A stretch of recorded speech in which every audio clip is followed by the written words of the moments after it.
পৃথিবীর মধ্যে 6টি শ্রেষ্ঠ দোয়া, এই দোয়াগুলোর আমল যদি কোনো বান্দা বান্দি করতে পারে তাহলে পৃথিবীতে যতগুলো দোয়া আছে তার ভিতরে এই দোয়াগুলোই সর্বশ্রেষ্ঠ দোয়া বলেছেন নবী করিম সাল্লাল্লাহু আলাইহি ওয়াসাল্লাম।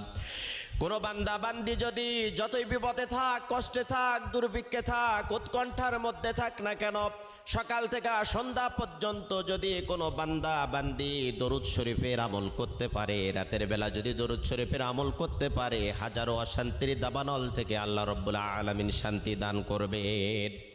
1 নম্বরে দরুদ শরীফের আমল করবেন। 2 নম্বরে ইস্তেগফার। আপনার মুখটা এমন হয়ে যাবে আল্লাহ রাব্বুল আলামিনের কাছে দোয়া করার সাথে সাথে আপনার দোয়াটা কবুল হয়ে যাবে। সব সময়ের জন্য পড়বেন আস্তাগফিরুল্লাহাল্লাযী লা ইলাহা ইল্লা হুয়াল হাইয়ুল কাইয়্যুম ওয়া আতুবু ইলাইহি। যদি না পারেন তাহলে পড়তে থাকবেন শুধু আস্তাগফিরুল্লাহ। 3 নম্বরে আপনি পড়বেন ইয়া যাল জালালি ওয়াল